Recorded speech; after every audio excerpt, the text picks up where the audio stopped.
Vamos lá, né, gente? Então, é, vamos dar continuidade, né, nossa conversa aqui sobre crimes contra a administração da justiça. Antes de começarmos aqui, propriamente dito, aqui os comentários do conteúdo, é só para lembrar vocês, né, para a felicidade de vocês, né, a gente conclui o conteúdo na próxima aula. Então, hoje a gente conclui os crimes contra a administração da justiça, restando apenas os crimes contra as finanças públicas, que vai do artigo 359A até o 359H, e aí em uma aula a gente consegue matar o assunto. Então, na quinta-feira a gente conclui, e eu vou disponibilizar para vocês no Unifom Online, né, em material didático, uma lista de questões sobre crimes contra a administração pública. Essas questões serão guia, né, para a AV3. Então, o conteúdo da AV3 será os crimes contra a administração pública, né, envolvendo aí os crimes contra a administração pública em geral praticados por funcionário público e por particulares, e os crimes contra a administração da justiça, certo? Então, esse é o delimitação que eu estou fazendo do conteúdo que vai ser objeto de avaliação da nossa AV3, certo? Então, quando for na quinta, a gente conclui. Na terça que vem, eu faço o comentário das questões que eu vou disponibilizar para vocês, né? Obviamente, vocês tentarão resolver em casa. E na terça, eu comento cada questão, como eu normalmente faço na véspera de cada avaliação, para que vocês tenham um norte aí, né? Como guia dos estudos. Ok? Quanto à questão da avaliação, vai ser da mesma forma, né? Então, vai ser disponível a vocês tanto fazer a V1, aliás, desculpem, a primeira quanto a segunda chamada, a critério de cada um, né? Então, você já sabe como é que funciona, eu faço a correção lá no ambiente de avaliações, você consulta e verifica a, a nota e opta por fazer a segunda chamada, né? Obviamente, essa opção né, na última avaliação,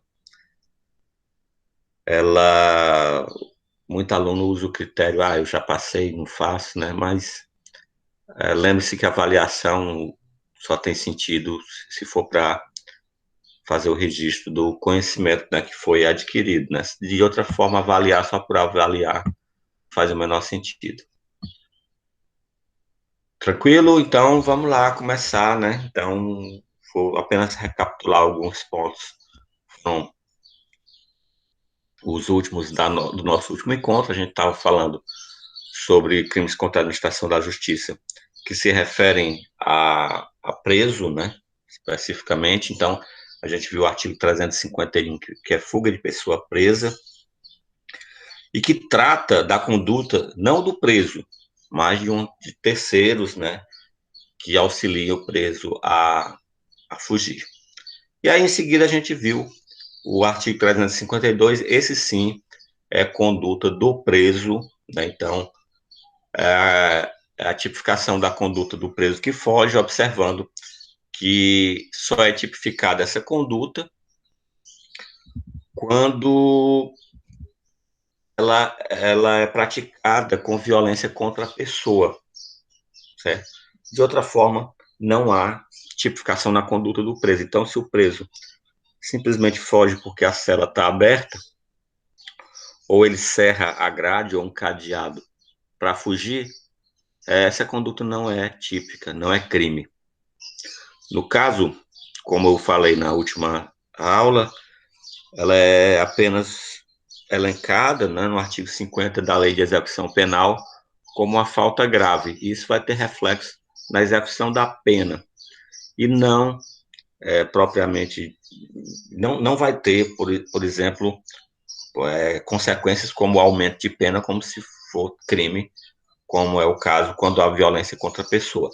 É lembrar também que esse tipo penal 352 é de concurso material necessário, né? Então, havendo violência contra a pessoa, deverá ser somado, além da pena do 352, a pena correspondente à violência, por exemplo, quando há a ocorrência de uma lesão corporal, né? Então, a aplicação do 352 em concurso com o 129.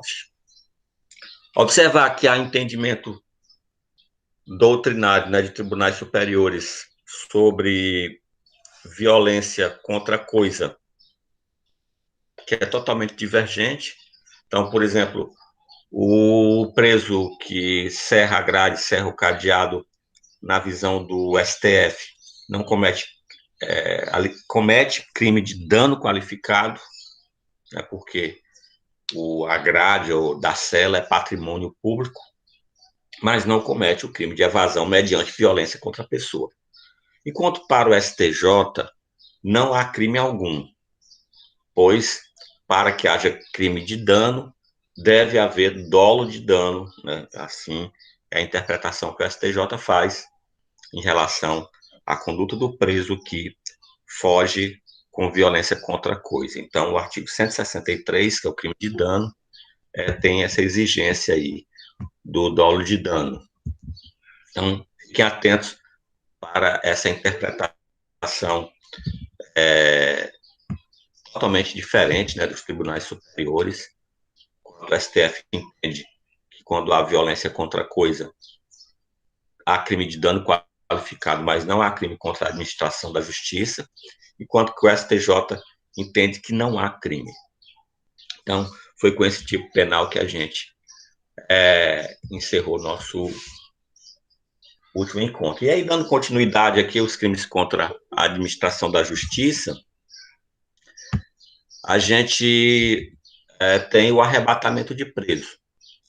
O arrebatamento de preso, ele é fácil de ser identificado porque no elemento subjetivo existe um especial fim de agir, né, que é a finalidade de maltratar o preso. Então, arrebatar o preso, né, do poder de o que tenha sob custódia ou guarda, ou seja, você tira do poder da autoridade para maltratar, né?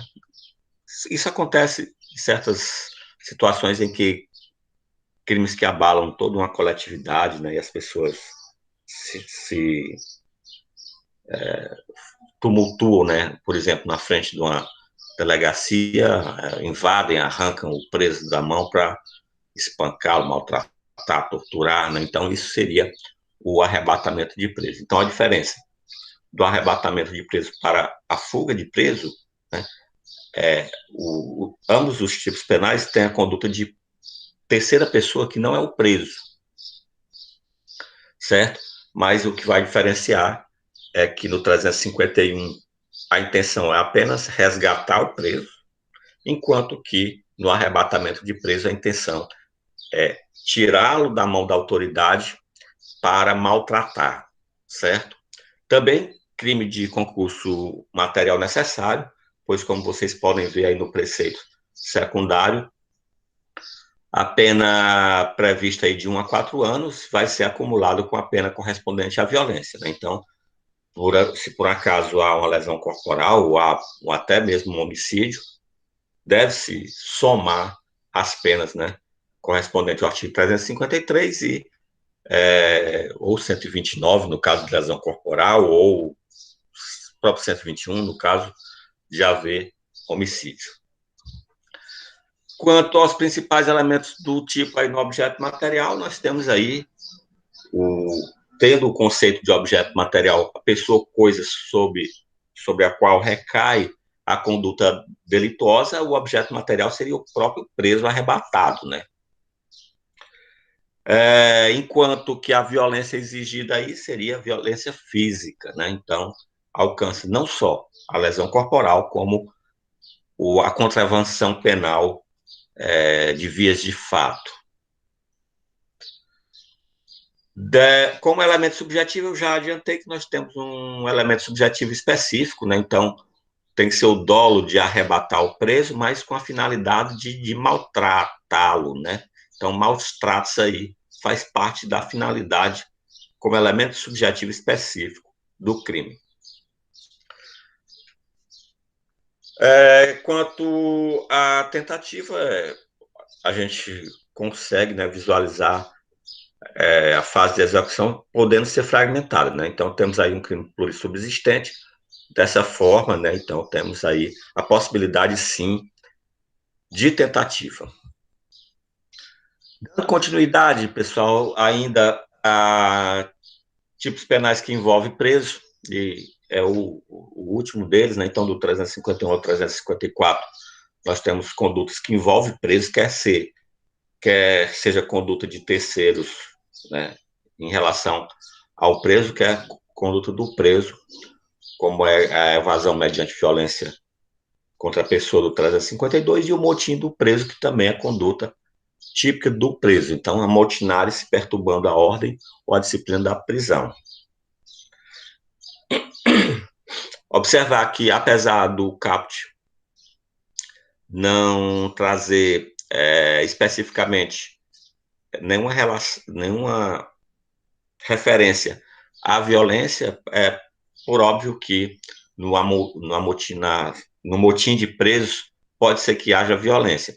E é por conta disso que também aí o preceito secundário entende, né, o concurso material necessário com a pena de violência. Mas vejam só, o motim de preso não é somente aquele movimento de presos que tumultua a ordem, queimando o colchão, subindo no teto dos presídios, cortando cabeça de inimigo, que a gente por vezes vê.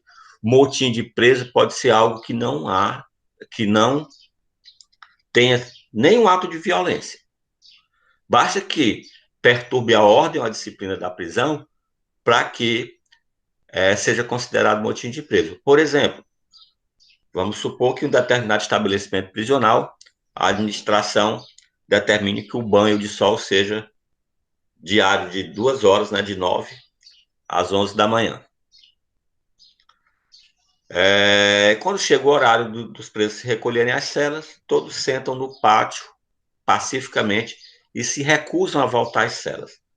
Não há dúvida que, mesmo não havendo nenhum ato de violência por parte dos presos, há uma perturbação da ordem e da disciplina da prisão. Então, nesse caso, temos sim motim de preso. Então, não afastem a ideia de que só há motim quando há violência. Não. Há motim quando há perturbação de ordem e disciplina da prisão. A própria lei de execução penal traz no tópico que se refere à disciplina o que é considerado falta, né, disciplinar.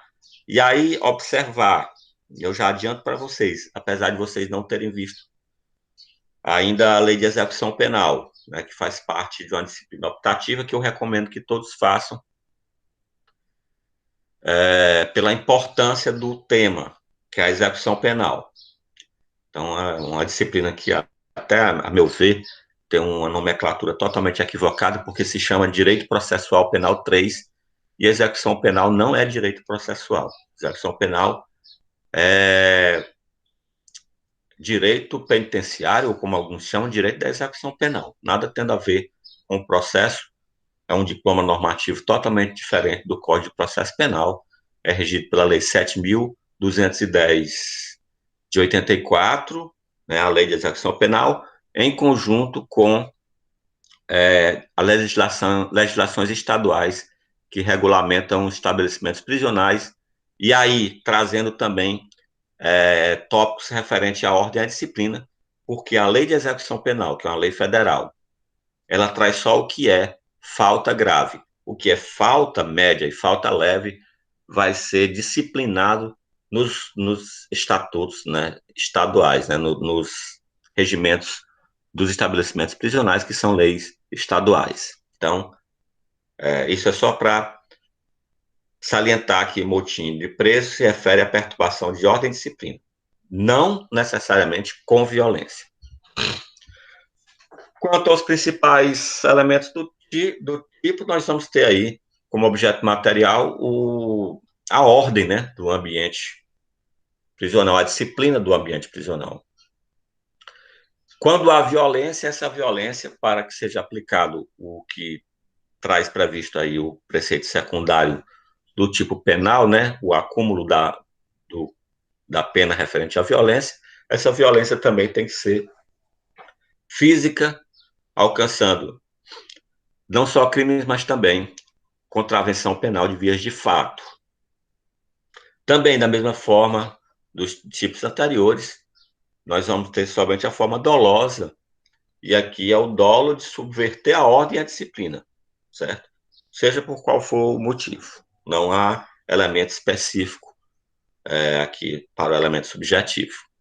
Admite também tentativa, né? Então,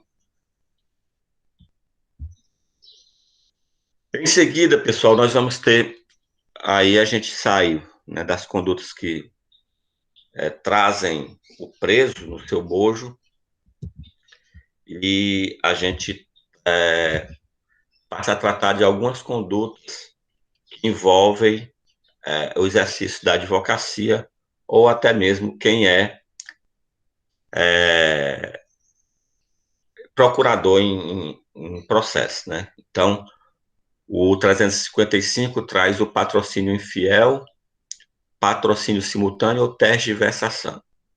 Então, o patrocínio infiel seria a traição, né, na qualidade de advogado ou procurador, do seu dever profissional, né, de forma que prejudica o interesse do seu cliente, né. Então, por exemplo, um advogado que, para obter uma vantagem, né, estabelece um acordo totalmente desvantajoso para o seu cliente, ele pode incorrer, né, em tese, no patrocínio infiel.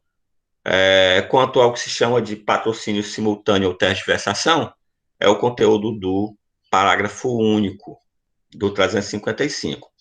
Então, é uma conduta equiparada à traição, né, ao patrocínio infiel, mas do advogado ao procurador que defende na mesma causa, simultânea ou sucessivamente, partes contrárias.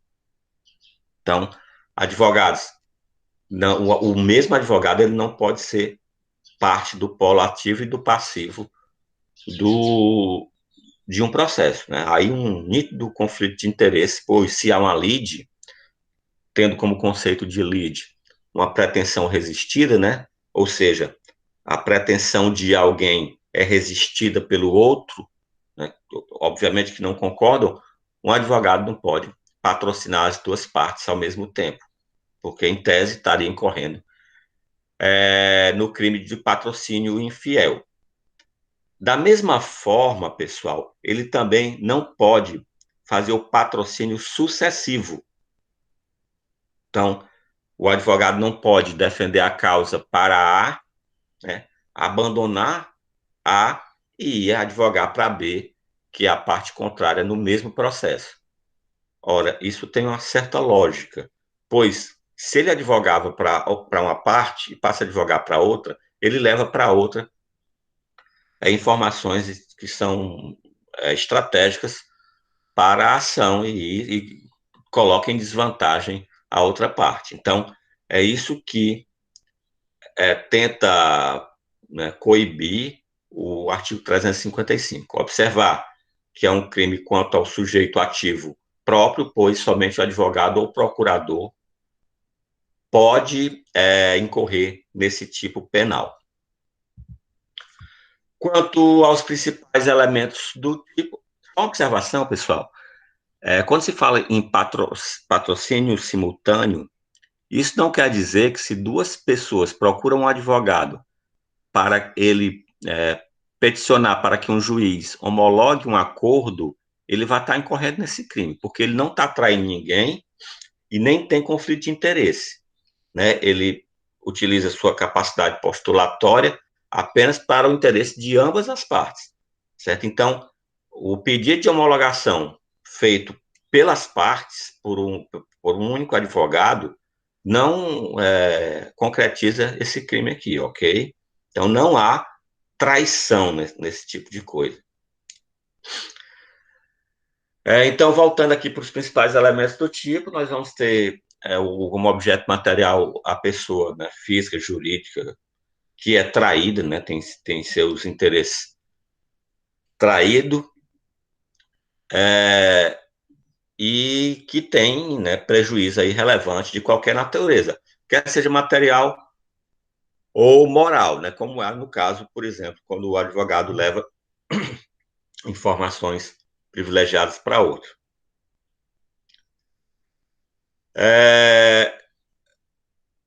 Na questão do patrocínio infiel, certo? Pessoal, observar que essa traição, ela pode se dar tanto de forma omissiva quanto comissiva. Então, quando se fala de tentativa, né, há uma incompatibilidade com a omissão. Então, se o advogado deveria praticar um determinado ato e ele se omite, né, com o objetivo de trair a confiança do seu cliente, no caso da omissão, nós não admitimos aí a tentativa, né? Há uma incompatibilidade, a gente já viu isso em diversas outras oportunidades da incompatibilidade da omissão com a tentativa, né? A omissão é o não fazer. A pessoa não pode tentar não fazer, porque se ela faz, né, já afasta a omissão. Observar, né, pessoal, aí também que nós temos detalhes sobre a questão de competência, porque o cliente do advogado pode ser órgãos, né, pode ser pessoa jurídica de direito público federais, né? Então, quando ocorre dessa forma, a competência é a Justiça Federal. Obviamente que, de forma geral, esse é um crime de competência da Justiça Estadual. O artigo 356, pessoal, vai trazer um crime que a gente já viu por diversas vezes, né? Então, vamos só relembrar todas as oportunidades em que nós já passamos por crimes como esse.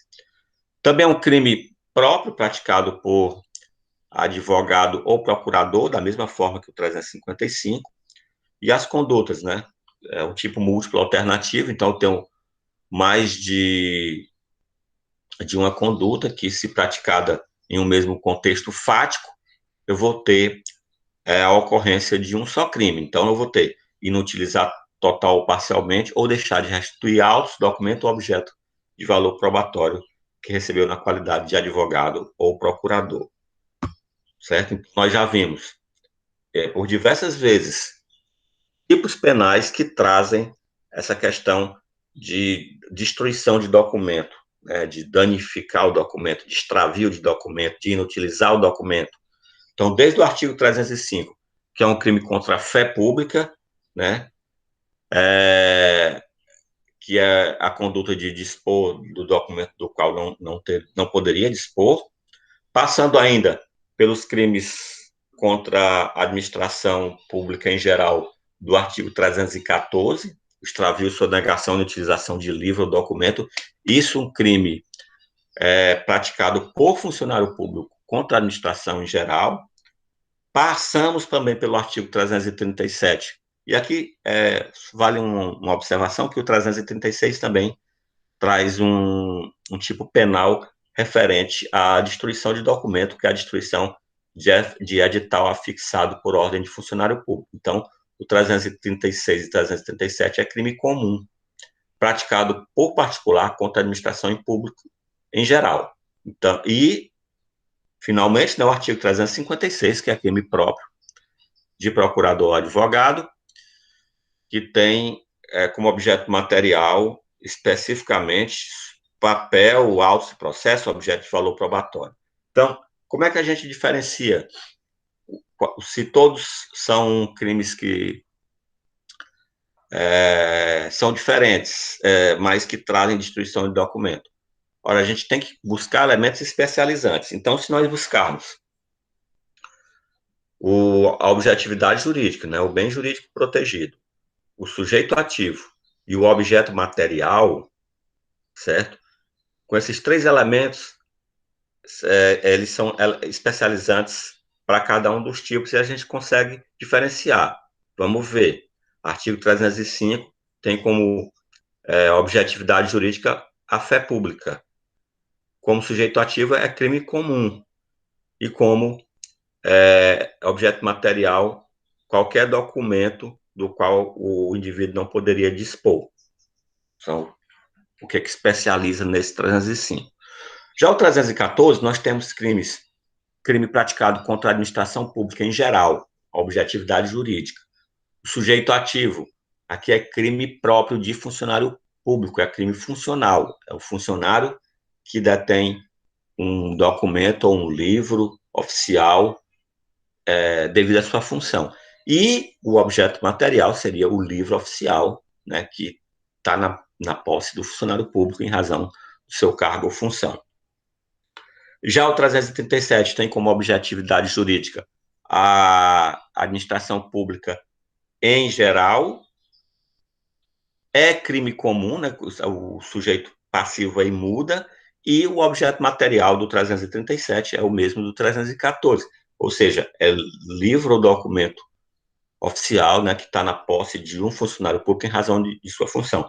Só para não deixar em branco o 336, também, que é de instituição, o que vai diferenciar ele do 337 é o objeto material, que do 336 não seria livro ou documento que está na posse do funcionário público, mas edital afixado por ordem de funcionário público ou qualquer sinal que cerre um estabelecimento, por exemplo. E no 356 nós vamos ter aí como objetividade jurídica os crimes contra a administração da justiça, como sujeito ativo, advogado ou procurador em processo, né? E como objeto material aí, qualquer papel, auto de processo, objeto de valor probatório, né? Então, é o que vai diferenciar esses crimes que todos referem-se a essa destruição de documento.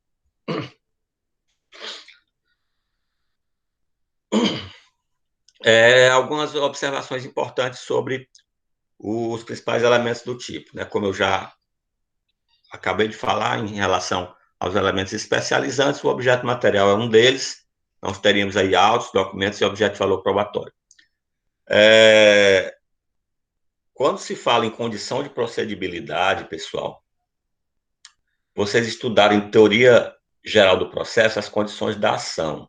Então, legitimidade da parte, interesse de agir e possibilidade jurídica do pedido. Isso vale para qualquer tipo de processo. Quando se fala de processo penal, a gente tem algumas condições de procedibilidade. Algumas condições são gerais, né? E algumas condições específicas.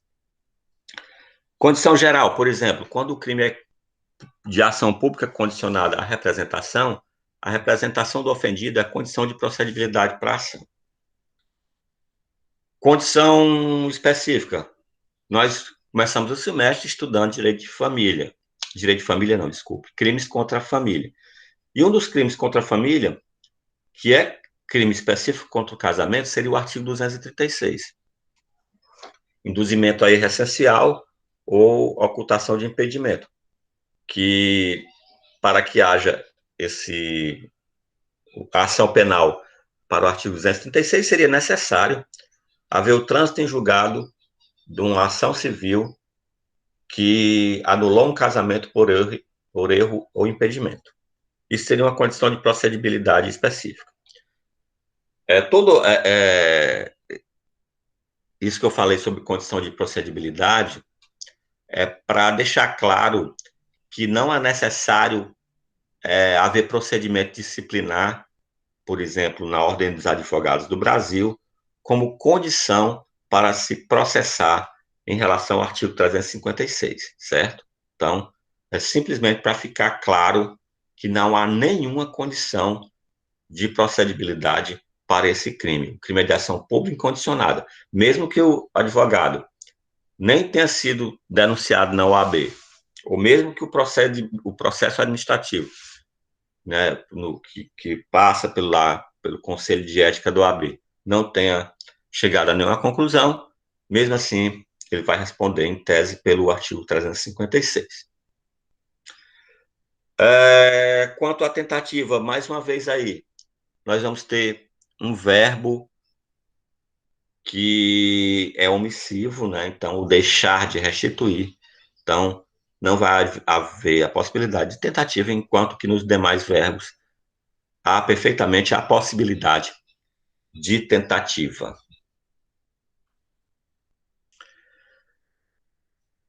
Pessoal, quanto ao artigo 357, a gente também já conversou sobre ele. Então, o crime de exploração de prestígio, né? Existe um crime praticado por particular contra a administração em geral, que é exatamente uma cópia da exploração de prestígio. O que vai mudar da exploração de prestígio seria especificamente pessoas ligadas à administração da justiça. Então, seria a conduta de solicitar ou receber dinheiro ou qualquer outra utilidade a pretexto de influir juiz, jurado, órgão do Ministério Público, funcionário de justiça, perito, tradutor, intérprete ou testemunha. Só lembrando, né, que lá nos crimes contra a administração em geral, tem essa mesma conduta, solicitar ou receber dinheiro ou qualquer outra utilidade a pretexto de influir, né, qualquer ato da administração pública, certo? Então, não sendo juiz, jurado, órgão do Ministério Público, funcionário de justiça, perito, tradutor, intérprete ou testemunha, seria um crime contra a administração em geral. Então, só o cuidado em relação a isso. Lembrando, aqui não é que uma dessas pessoas, juiz, jurado, órgão do Ministério Público, funcionário da Justiça, estejam fazendo parte da conduta. Pelo contrário, eles não podem fazer parte da conduta. Certo? Isso aqui é a pretexto de influir. Ele não vai influir. Lembrando que se a pessoa que vai solicitar ou recebe dinheiro ou qualquer utilidade como preposto, né, pessoa que vai em nome do juiz ou do MP ou do funcionário da justiça, eles vão estar praticando o crime de corrupção passiva. Aqui, essas pessoas, juiz, jurado, funcionário da justiça, não estão nem sabendo da situação. A pessoa está utilizando esse pretexto, como se ele pudesse influir no ato de alguma dessas pessoas. Corrupção passiva em relação a juiz, jurado, órgão do Ministério Público, funcionário da Justiça. Porque, em relação a perito, tradutor, intérprete ou testemunha, seria falso testemunho, falsa perícia qualificado pelo suborno. Artigo 342. Certo? Então, fiquem atentos que aqui essas pessoas não têm nem conhecimento da conduta do agente que solicita ou recebe esse dinheiro. Da mesma forma que nós tivemos também lá nos crimes contra a administração pública em geral, lá também tem esse mesmo parágrafo único, né? Que é a causa de aumento de pena, se o agente alega ou insinua que o dinheiro ou a utilidade também se destina a qualquer das pessoas referidas nesse artigo. Então, uma coisa é o indivíduo chegar para o outro, olha, me dê aí 10 mil reais, que eu sou muito amigo do juiz, e se o juiz não tem conhecimento, e eu vou conversar com ele para ele decidir a seu favor. Conduta do CAPS do 357. Mas se o pedido ocorre assim, olha, me dê aí R$ 10.000 que eu vou conversar com o juiz para ele decidir ao seu favor. Esses R$ 10.000 é porque é 5 para mim, 5 para ele. E nesse caso, já incorre na causa de aumento de pena do artigo 357. Né? Então, foi alegado ou insinuado que o dinheiro também iria para uma dessas pessoas que estão indicadas. Ressaltando, essas pessoas não estão envolvidas com a conduta. Se estiverem envolvidas com a conduta, não é esse crime. Será, repetindo, ou corrupção passiva, artigo 317, ou falso testemunho ou falsa perícia qualificado pelo suborno, no caso de perito, tradutor, intérprete ou testemunha. Quanto aos principais elementos do tipo dinheiro ou qualquer outra utilidade, né, que foi solicitada, né? Quanto ao elemento subjetivo, observar que nós temos elemento subjetivo específico, é o dolo de solicitar ou receber o dinheiro ou qualquer outra vantagem, mas existe um elemento subjetivo específico, que é esse pretexto de influir o juiz, jurado, o MP, funcionário da justiça, perito, né? E só se admite aí a modalidade dolosa, observando que quando a gente tem crimes de forma livre e se refere à tentativa, a tentativa a gente tem que analisar o meio utilizado pelo agente para verificar se há possibilidade ou não. Então, nesse caso aí, aqui se nós observarmos, por exemplo, a solicitação verbal, não admite tentativa, né? Porque esse ato é unissubsistente, ele não pode ser fragmentado. Mas já se a solicitação for por escrito, aí esse ato é plurissubsistente, então pode ser que, por circunstâncias alheias à vontade do agente, essa solicitação escrita não chegue, né, até o destinatário. Dessa forma, configurando tentativa. O artigo 358, pessoal, está revogado tacitamente pela lei 8666, que é a lei que trata de licitação, certo? Então, não se usa mais o dispositivo da norma geral, que é o Código Penal, mas apenas a Lei 8666. Mas o que seria o artigo 358, que hoje está na Lei 8666? Seria impedir, perturbar ou fraudar a arrematação judicial, afastar ou procurar afastar concorrente ou licitante por meio de violência, grave ameaça, fraude ou oferecimento de vantagem. Então, a primeira coisa que vocês têm que fazer aqui, né, é localizar aí o ponto e vírgula que vai separar duas condutas que classificam o tipo penal como múltiplo, como cumulativo, né? Então, impedir, perturbar ou fraudar a arrematação judicial é uma conduta com três verbos, né, que se apresentam de forma alternativa. E uma segunda conduta seria afastar ou procurar afastar concorrente ou licitante por meio de violência, grave ameaça, fraude ou oferecimento de vantagem. Então, a segunda conduta também tem mais de um verbo, né? Afastar ou procurar afastar, que se colocam de forma alternativa. Agora, se há o impedimento e o afastamento, aí é cumulativo, são dois crimes diversos. Observar que nós temos aí também um crime de concurso material obrigatório, né, ou concurso material necessário. Nós temos, quando há a segunda hipótese, né, e a prática de violência, nós temos que aplicar também a pena correspondente à violência. Lembrando, eu estou comentando o 358, mas ele é tacitamente revogado pela Lei 8666. Quanto aos principais elementos do tipo, nós vamos ter aí como objeto material arrematação judicial, né, um termo genérico aí para leilão ou praça, né, então tanto faz ser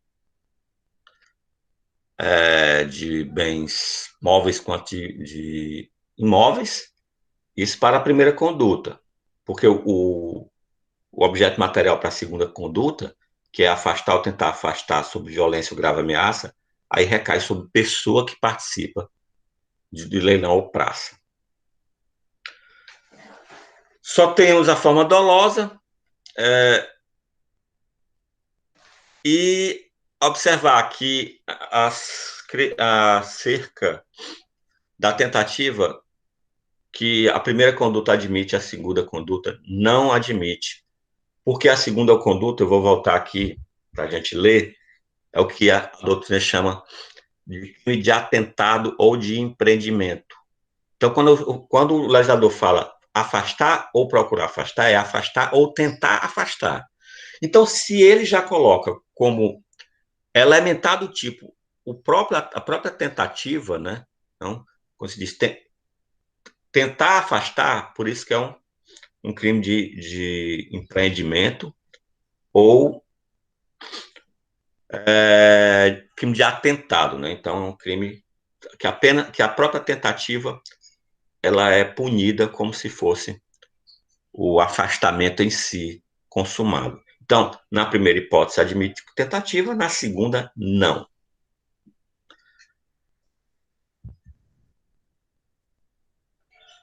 Por fim, pessoal, o que encerra os crimes contra a administração da justiça é a desobediência de decisão judicial sobre perda ou suspensão de direito.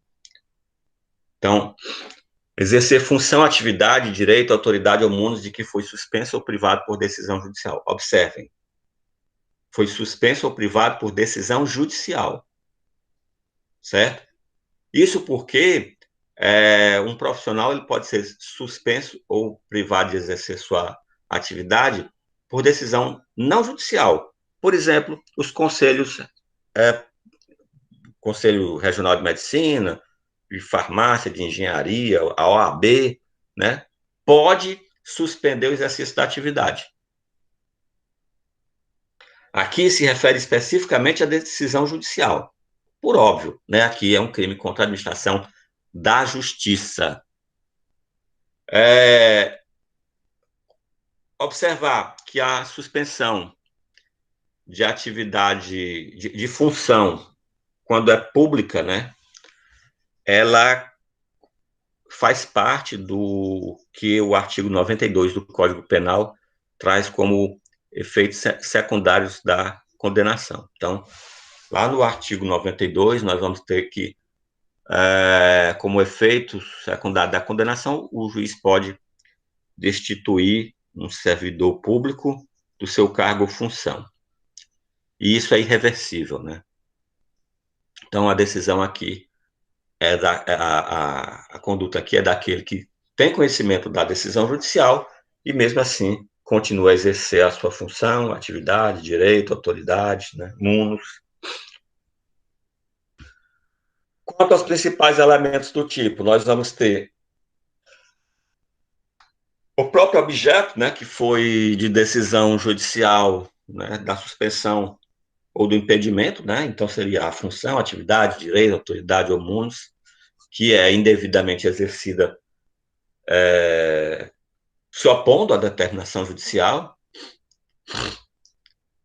certo? E observar mais uma vez que deve ser decisão judicial, não pode ser processo administrativo. É porque o afastamento, por exemplo, do servidor público, pessoal, pode ser, inclusive, pela própria administração pública, né? Como sanção de infração administrativa, né? Então, por exemplo, o servidor público pode ser suspenso sem ter processo judicial, isso como punição por infração administrativa.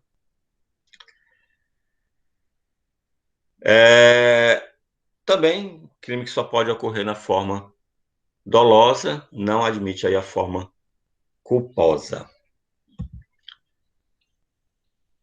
Segue aí a indicação bibliográfica, né? Então, para que vocês se deem bem na nossa AV3, vocês vão ter que ler essa bibliografia inteira aí.